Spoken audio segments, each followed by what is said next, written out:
So last time we were looking at comparing two alternatives, right, and we saw we can find out confidence intervals, paired observations, unpaired observations. So sometimes we also run experiments where we measure either, right, whether it's successful or not successful, like a set of Bernoulli trials, right. So if you are measuring, for example, bit error rates on a channel, right, so you measure a sample of bits, 10,000 bits, and then report that out of the 10,000 bits 100 bits were an error, and therefore bit error rate equals 100 by 10,000, right. So let us define this formally, right. So given, say,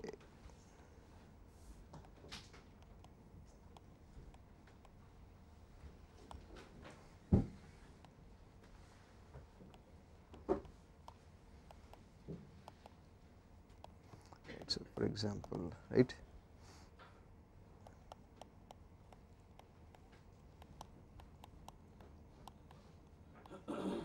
transmitting n bits on a channel and finding that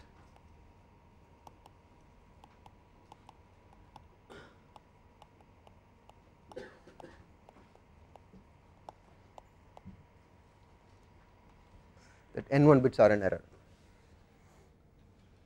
So normally we will say that the mean bit error rate is simply n1 by n, right, that is the mean. So that definition holds good, but you sometimes also want to know the probability of what the confidence interval is, probability, right. So let right, p equals n1 by n. So this is a so called proportion, right.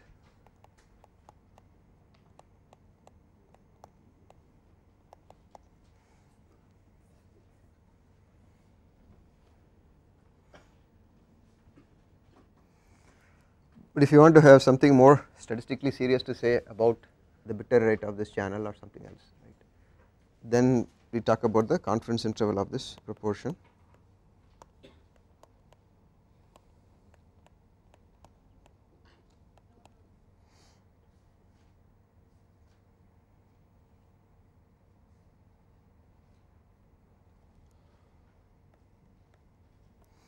So that is p, I guess, plus or minus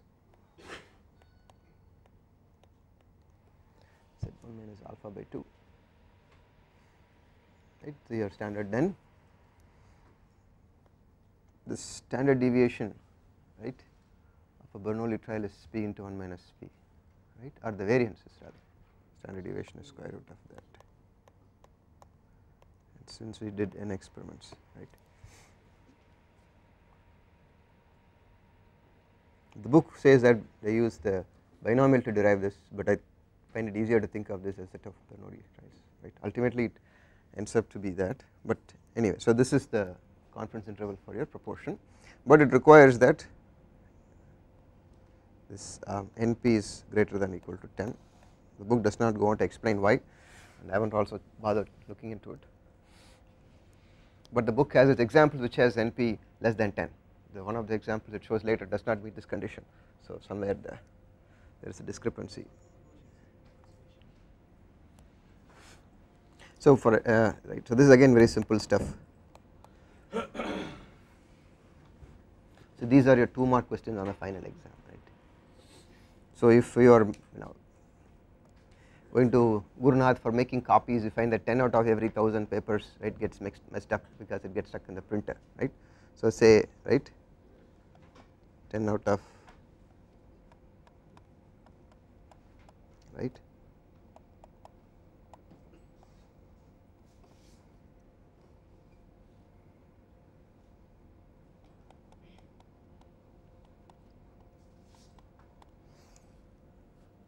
so the mean error is 10 out of 1000, right, so that is 0.01, okay, right. So your p is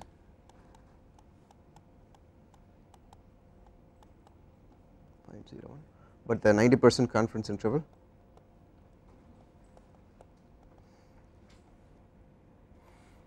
so what is the 90% confidence interval?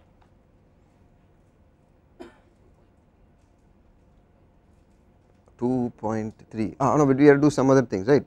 What is your this is 0.01 plus or minus 0.01 into 0.99 divided by square root of 1000, the corresponding Z value. Will use the T distribution, sir? No, this only Z. T is not allowed for, again the book simply says that, see only Z, only your right. More than 30 we take. I know, but always we take, if it's more than 30 anyway you take the Z distribution, right, or the unit, yeah, the normal, but not T. So here this is the, your T is not used here. 1.645, 1.64,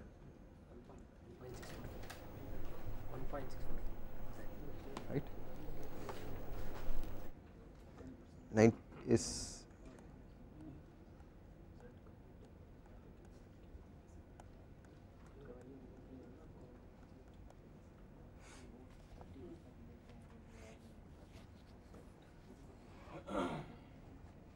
so what's that?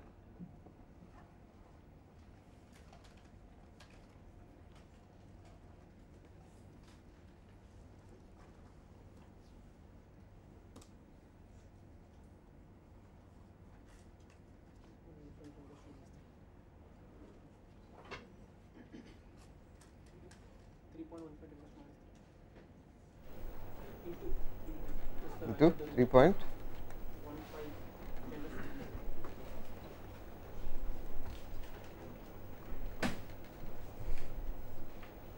Like 4.824 into 10 power minus 3. So that if I put it in plain 0.0048 and then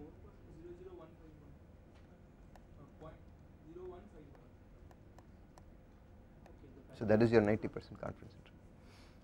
So because whenever you see these trials on CNN.com or IBNLive.com, not trials, your polls, right, online polls, it always says 1000 people are interviewed and then they say, right, that people approve of Bush or don't approve of Bush, and then you'll always have to ask, right, what is the confidence interval, right, or they usually say plus or minus 5%, they'll always have one bottom, right, a line at the bottom that says plus or minus 5% from the mean is observed. So that's what this would be, right, you take the ratio of Z into that divided by your mean and that will give you the deviation with respect to the mean, right. Because you never can trust those numbers. You just ask one question and people say whether they like Bush or don't like Bush, that's all. Approval ratings, now it's Obama, right. So a larger your sample size, then the closer, smaller is your interval, right. So from now on if somebody says, right, the question is how often do, or how many, what is the fraction of nano cars that burn up. If that's what people, whenever you try to sell a nano car you probably hear this question, right. I heard of several nano cars that burnt up spontaneously, and the question is, okay, how many actually there? So 3 out of some 100,000 cars that were sold, but only hear about the negative part, right. So anyway, so that's how you would look at proportions if you choose to when you work on your thesis results and so on, okay.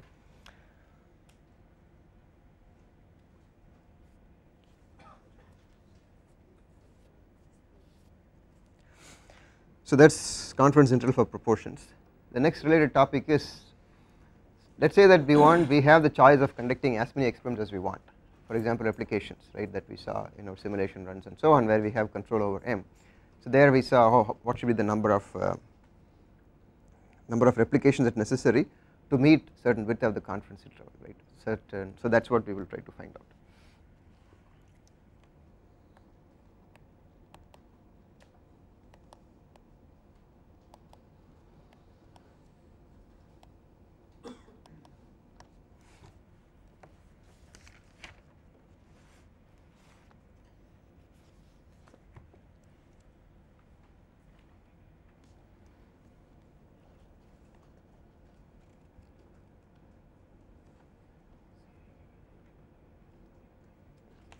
You've kind of done this before, but anyway we'll just do that, right. So the objective is to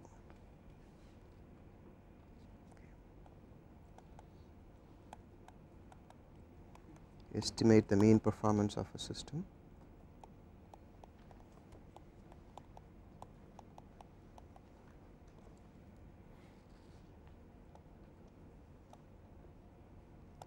with an accuracy of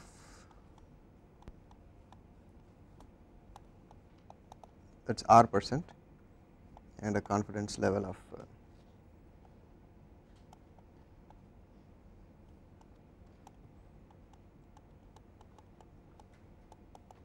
this is what we did in the Axon, right, that metric that we are supposed to measure, the 0.05 for example is your accuracy 5%, right, that is not something that you will state, right. So then the number of observations needed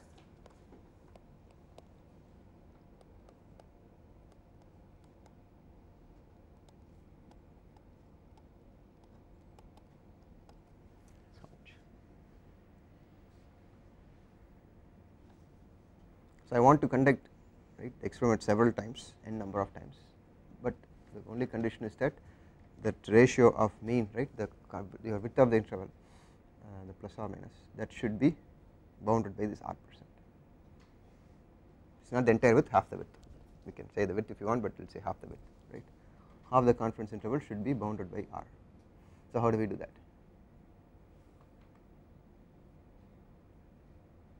So starting off with nothing, we cannot say anything.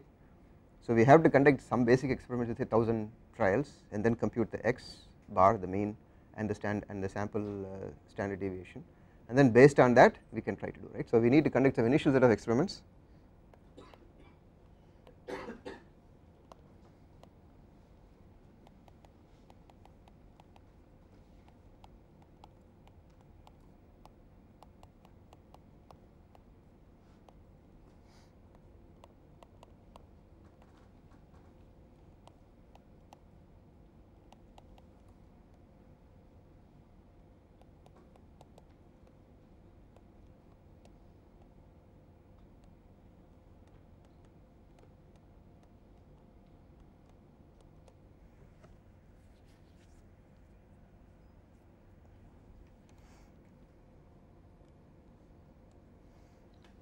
So your choice of will actually depend upon this initial set of experiment values that you get, but you know.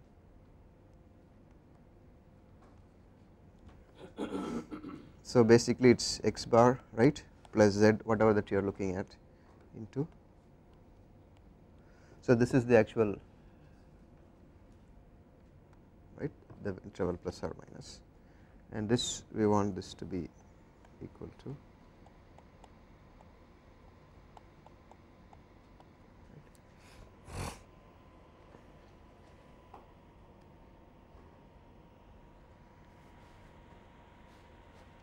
right. So anyway, this is no brainer, so you can simply solve for both sides and you end up with n equals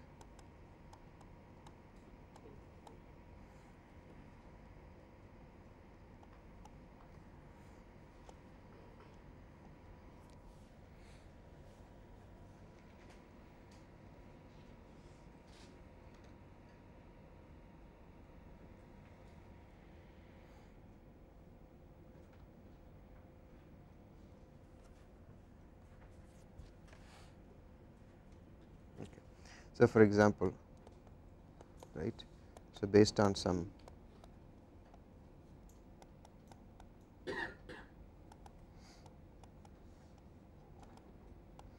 we get say x bar is 20 and s equals 5,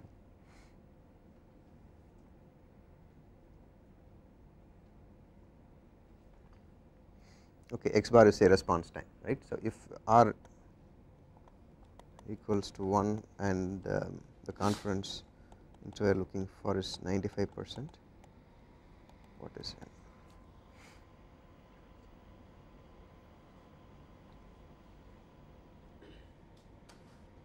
Well,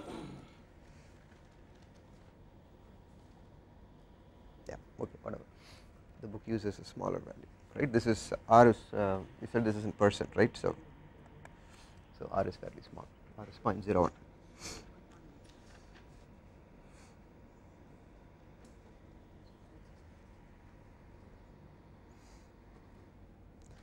So for 95% your Z is 1.960, right. So Z is 1.960, R is 0.01 and the rest is already given, right. So we can simply plug this in.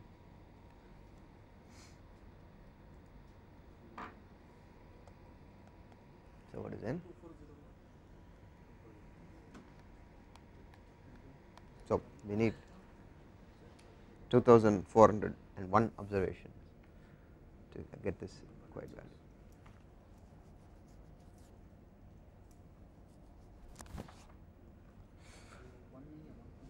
The only issue is the final mean will not be this, right? Huh? R is just 1, no? R is 1%. 1 should be 0.01. Yeah, R is 0.01.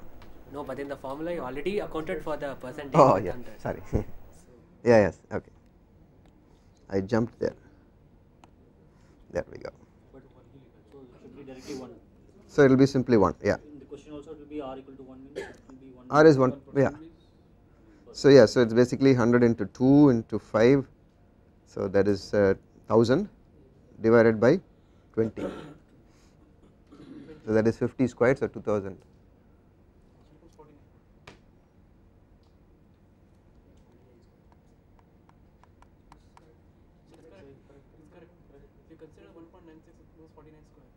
Oh, okay. So it is 2401. Up.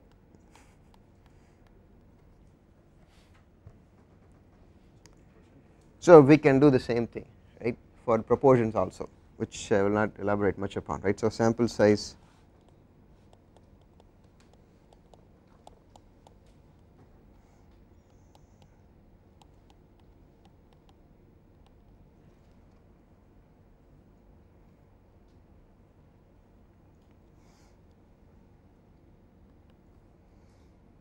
so again the same terms as before, R is your half width accuracy. So now it is P plus or minus Z.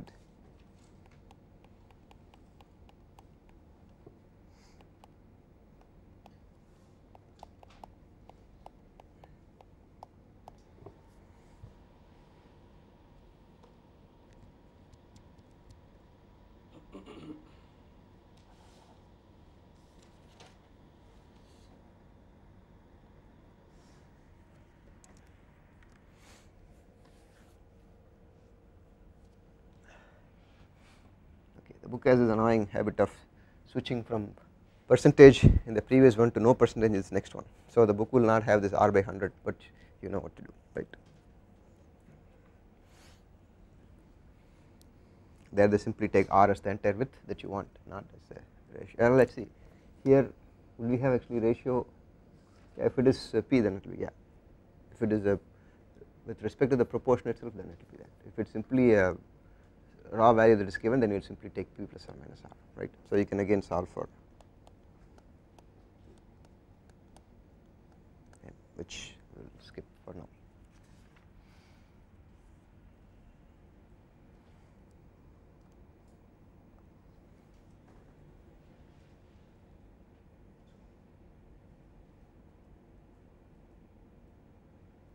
Okay, so that is the end of chapter 13. There is one more little section on comparing two alternatives. I will leave that as reading material for the exam.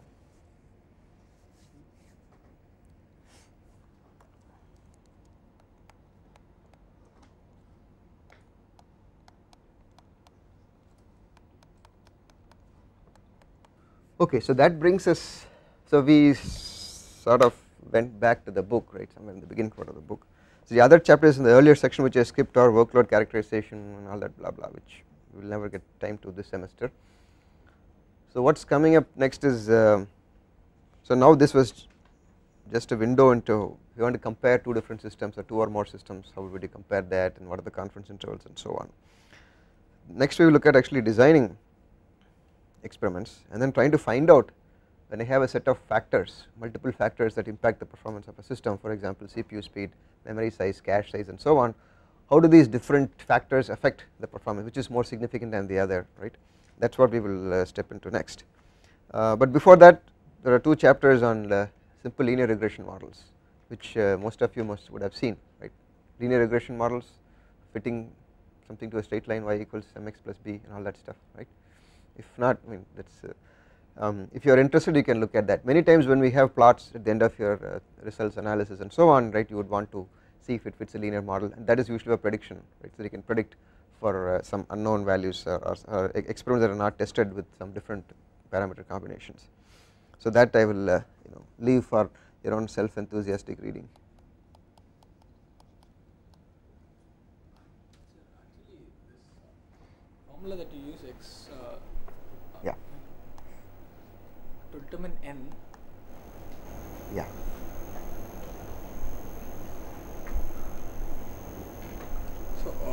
So I didn't understand the idea behind that. So you are assuming that the x bar you estimate through this is the actual x bar. Yeah, that is not correct. Yeah. So this is an approximate. Yeah. So if you actually run this experiment that many times, will you really get that that you are looking for? I am not so sure, but that's just gives an idea of how many you should try to run. Right. At that time, you can still have to compute this R, and but if all these samples are right,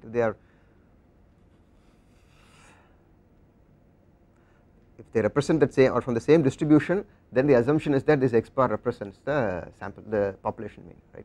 That's the, because if I have a different x bar and different s to start with, then the values will be different, right.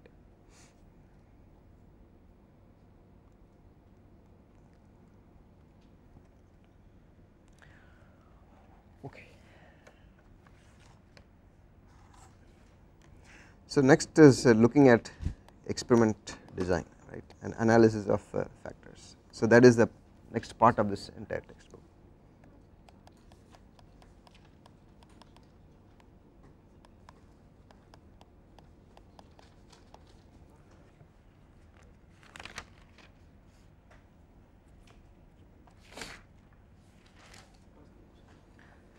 Okay. So often than not, right, once you finish your program or whatever system that you are building, software, then you have to actually produce performance results, which is always the hardest thing to do, right. You did not really like that in lab, in a programming assignment 2, is that I finished the code, now I sit and run this for so many combinations, and what is the point of all this. When a program works once, it will work for all the other cases, but that is the whole point of performance analysis, right, is to look at all these parameter combinations and so on.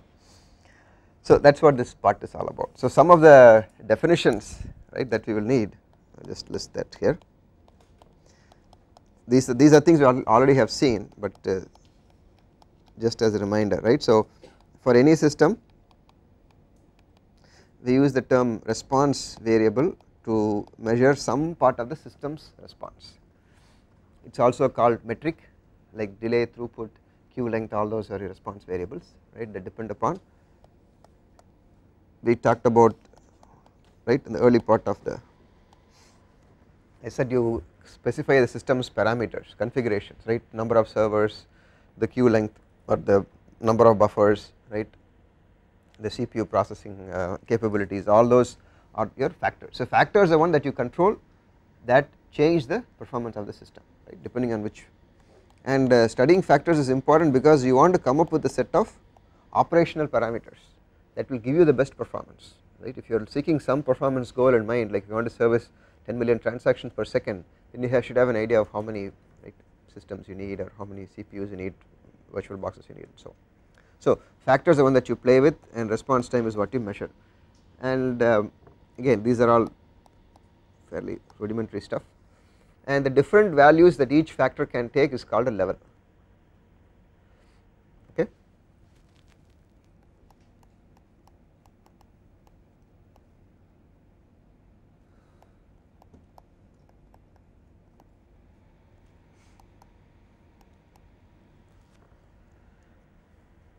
So a factor can be qualitative or quantitative, right. If you simply Z80 versus Motorola 68K, then there is nothing connecting them, right. It is simply qualitative, the two levels that something can, that a factor can take, the CPU type, right, or it could be simply the number of CPU cores, which is 1, 2, whatever, up to 8 or 16 and so on, in which case it is a numeric value and it is a discrete value, right, and if it is continuous, then it is, and so on. So that is your level definition. Other things are all fairly, then we have so called primary factors and secondary factors. So primary factors, what you want to identify, right, you want to find out which of these would make will have most impact on the system. If I want to change something, what should it be? Because usually it comes when you are trying to redesign a system, right. If you have deployed your wireless cellular network on the field as or NMS Works and Midas would have done in the olden days, right, or MNS is still doing, right. If you have to decide how many servers should I put in the backbone to get all this traffic and process it, right. So you need to find out what is the most important, right. Should I throw more servers, simply add more memory to the existing systems, right. Same thing we look at in our lab too. We have about 13-15 machines, and then students are cribbing that not enough machines because they all want to use it at the same time. They are mostly asleep, but other than when it is in April-May time frame, all of them want to use it at the same time. So should I simply bump the memory on them or add more CPU cards on them and so on. So that is right, that those are your primary versus secondary factors. So that is what the purpose of this experiment design is, to find out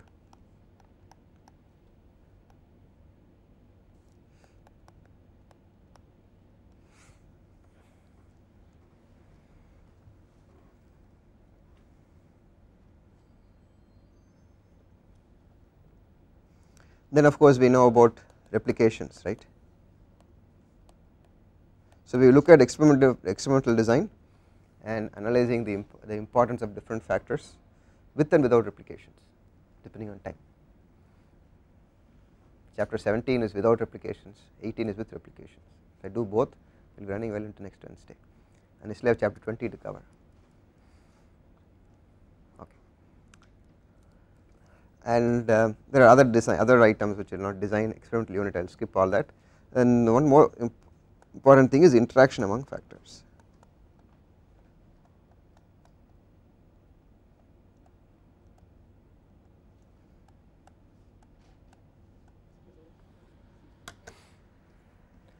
So say two factor, one is memory size, main memory size, other is cache memory size, right. So these are two independent factors, I can vary them independently. And you find that if I increase memory size, yes, proportionally for the given cache size, the performance of the system increases. But when I find that when I increase both cache as well as memory, right, then the increase is not simply linear, but it is something supralinear, where you get much more performance if you improve both, say, cache size as well as your main memory size. That is what is called as interaction, right, between these two factors. So independently they would give you better performance going from one level to the next level, but there are cases where a combination of these two factors would simply do very well, right. It is like Sachin and Ganguly, right, by themselves they play well, but when they actually team up and partnership for the same wicket, they end up doing better. So that is what it is, right. They help each other. That is what these two factors also try to do.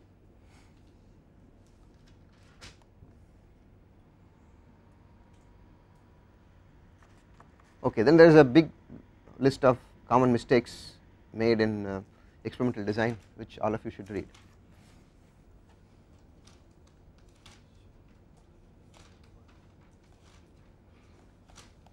See, this is where slides are useful.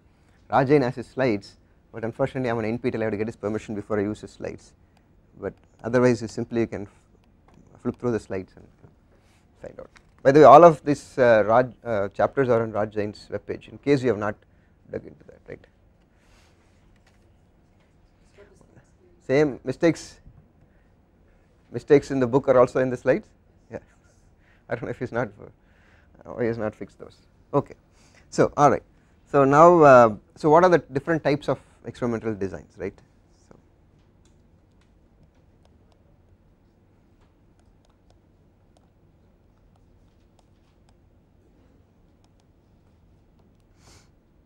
See, one is called a simple design.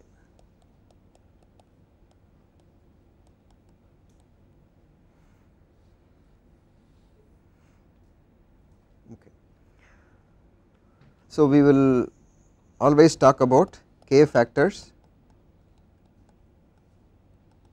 Okay, there are k factors that affect the system performance. That is what we want to design our experiments for, and each factor I has ni levels.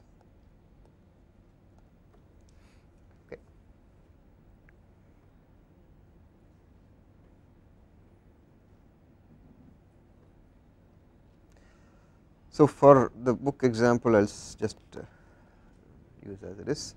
So I am trying to design a computer system, right, and I just want to find out the performance of the system for various workload types for different types of users and things like that. I do not know why the user type matters or the high school education matters, but anyway that is what this example is all about, right.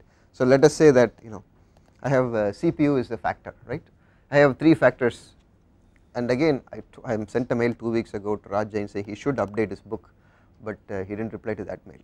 When I sent a list of errata, he replied immediately. I said your book needs updation, because some of you might not have heard of, well, ZIT is still around, I think. You still use ZIT in your, ZIT is something that has not heard of. Oh, but 68K, even 68K is unknown, Ringo. 8086. That you would see. Yeah. So when I did my assembly program, it was in ZIT, and all I did was memorize all the opcodes for no reason, just because we liked memorizing it. We didn't really have much time to actually play around with it, but it's actually the architecture is very simple if you look at it. It's a nice architecture. In fact, what you did in your 7th semester computer system design, that's kind of what we did, where we have this huge board where from scratch all the components would be painfully drawn by the prof for the entire hour, and we simply copy that and go. That's the whole lecture. All your components of your system, right? But that was, that's why you actually see the entire CPU, right, with all the components in action. Okay, so memory again, right? See, if I tell this, you will all again laugh, right? 512K. So we just assume that these are smartphones, right? Or maybe your first generation, one that you saw, some Nokia phone, right? 2 MB, 8 MB.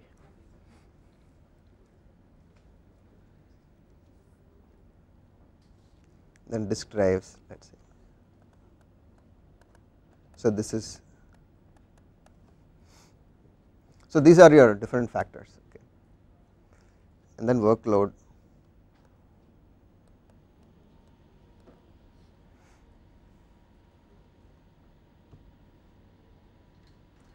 Yeah, so workload is either scientific experimentation that is being run, right. So I think it also says secretarial, which I have changed to staff, okay, will be staff kind of workload, means editing documents, Word documents and other supporting materials. And the third is either faculty or students, so whatever you want to put. Faculty means mostly staring at PDF files.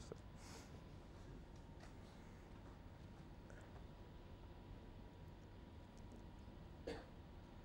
And then okay, the last one I'll just users,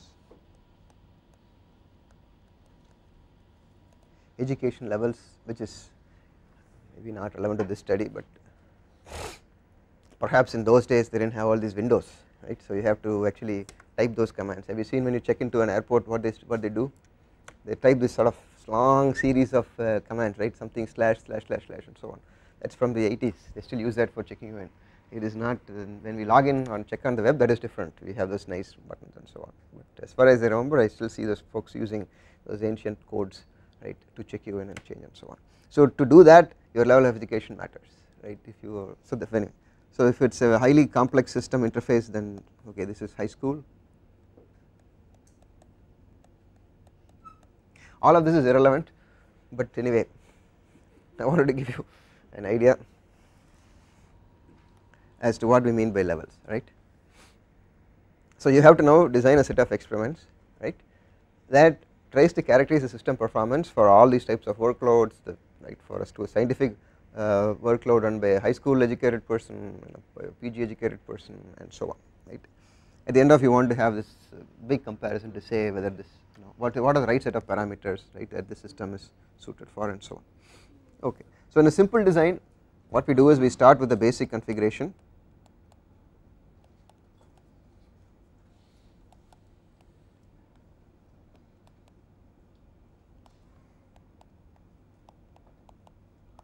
Right.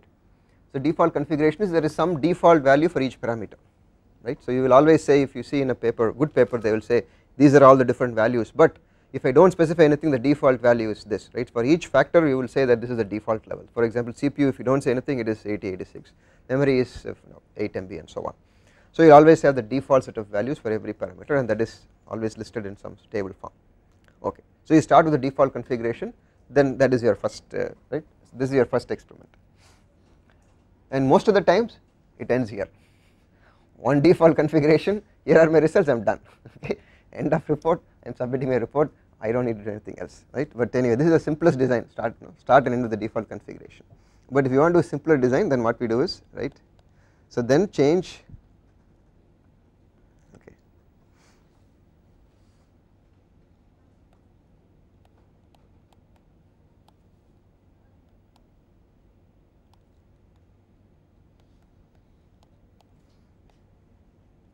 one factor at a time. See, this is your experiment 1. So this is your design of what should be the parameter combinations, that is all this is trying to do, right, nothing high tech here. So you take the default, pick say CPU level, right. So for example in our case, let us say that 8086 2 MB 3 drives, and say faculty is the default load, and then say PG. So that is your default value. So next you take this thing and then vary the CPUs between the next two types, right. So one factor at a time, right.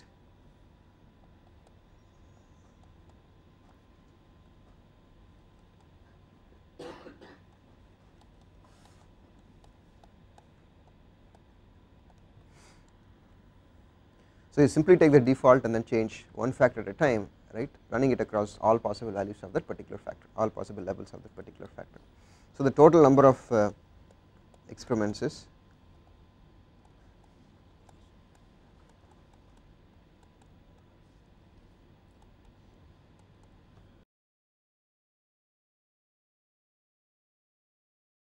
one plus sigma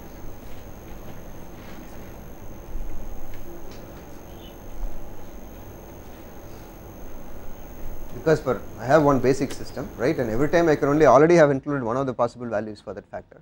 So there are only n I minus 1 levels left for each factor, so it is simply 1 plus, right.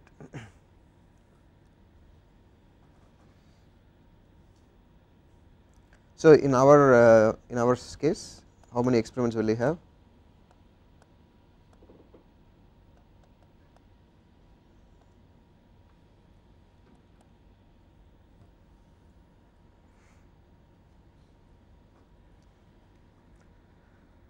Two plus 2, 4 plus 3,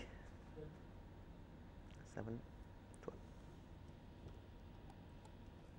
So we have a total of 12 experiments with different parameter combinations. So this is still better than simply running it for one and saying you are done, but it is still not complete because what it does not capture is, right, some of the interactions are not captured, some of the interaction between the factors are not fully captured. So that is it's a better step than just having one set of right parameter combination. So this is your so called simple design. If I say what is simple design, then this is, right, at least this would be expected. If you really want to be thorough, then you need to do more, something more. Okay. So then what is the next alternative? It is full factorial design, right.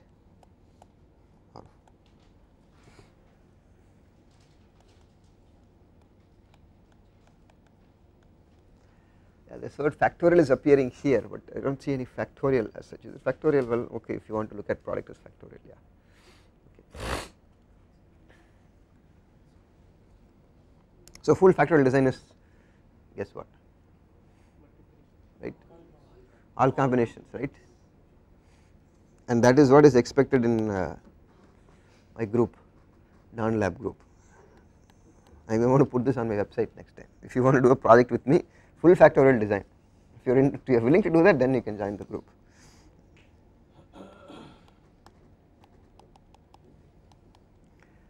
So if you finish in end of April or 1 week before the vivas are due, you would say I am done with my implementation, everything is working, sir, then say now go to your full factorial, that is it. You will not come back until May or end of May, right, which you need if really serious about the system, right. If you want to think of your project as something that you can later on take out or take away with you and then make it into a product or a company and sell it, then you will be serious about it, right. So if you get good ideas, this is the place to try it out. Okay, so anyway, so this is n equals 324. And what is even more fun is I never talked about replications, right. So then there is a factor of r. So each of these are one parameter combination, and then each I would like you to run at least 30 times so that we can use the z values, right, not the t values. So that is another reason why it takes 3.5 years for people to finish the MS, because MS you are stuck with us, and then we say, well, you got to do your replications too. So but that is the way it has got to be, right, otherwise you just one, especially if there is randomness in your system, you have to do replication, there is no way out. So okay, so this is so you can really find out, right, what are all the combinations, and the reason for doing this is not just for the sake of exhaustively getting answers. So you can also predict, right, the performance of the system by looking at the impact of each of those factors. If you have 5 factors, you can say what is the importance of significant or importance of this factor compared to other factors, and how is the interaction between 2 different factors, right.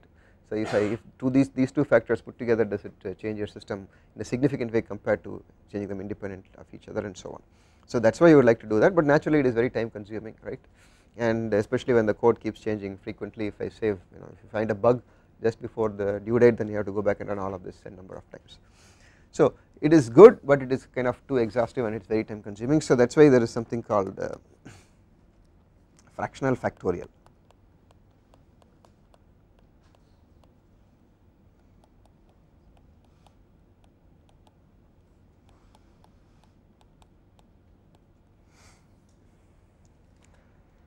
So I think both fractional and factorial have the same set of characters except n in fractional.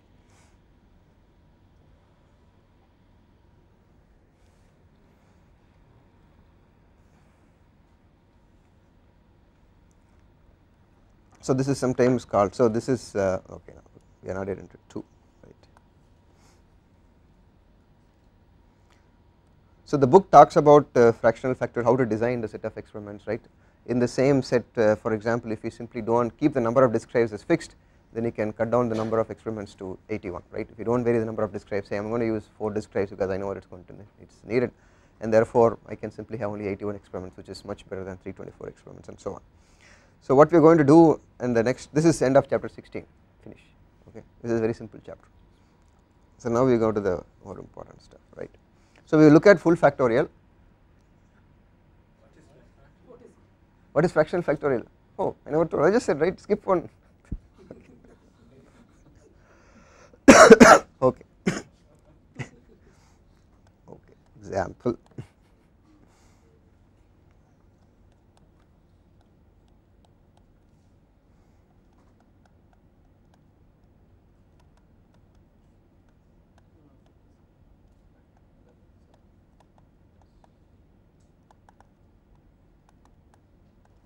That is a fractional factorial, right, where I just ignore some of those umpteen combinations because I already know by intuition that there is no point running with only one disk drive, even though the system says, I am just going to say for the sake of I am pretty much decided ahead of time that I am going to use that, right. So that is one.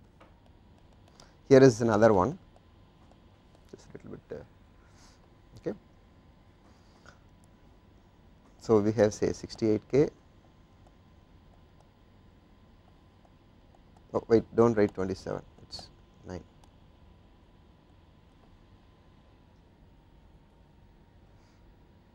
Okay.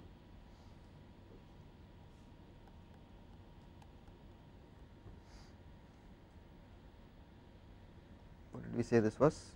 Staff, secretary, staff.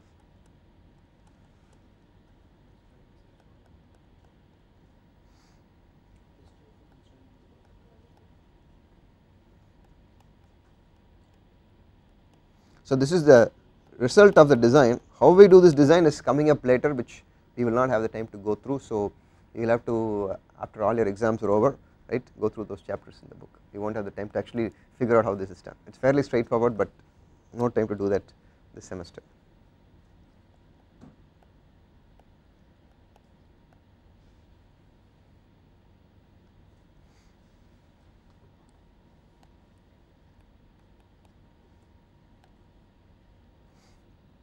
So here I fix the CPU, right, then I am varying your memory, right. So for so there are 3 different combinations for memory, 3 different combinations of user type, 3 different combinations of or 3 different values, right, for each of those, but each of those varied only exactly once. Then you repeat the same thing. So for Z80 the same thing is repeated,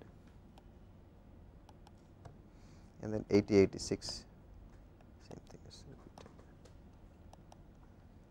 and this ends up to be less than our simple design, right.